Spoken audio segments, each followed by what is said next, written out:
ఏమే మీ ఆడలు పొద్దంతా ఇంట్లో ఏం చేస్తారే?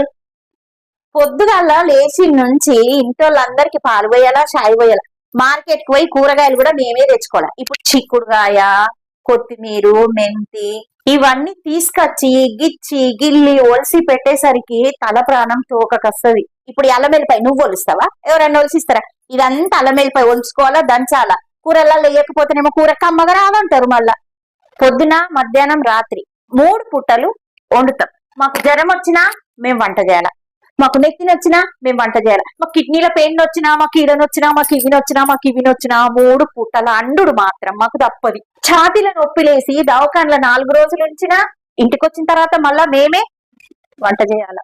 పెళ్లిళ్ళు, సావులు, పూజలు, వ్రతాలు ఇంట్లో ఏది జరిగినా 100 మంది చుట్టాలున్నా మేమే వంట చేయాల.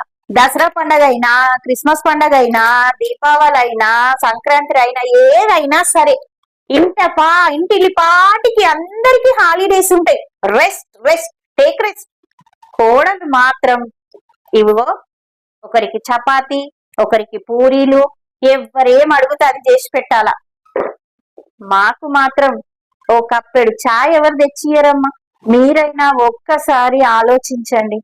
ఏ రోజన్నా భార్యకు గాని, మమ్మీకి గాని వాళ్ళ ఇంట్లో రెస్ట్ దొరుకుతుందా?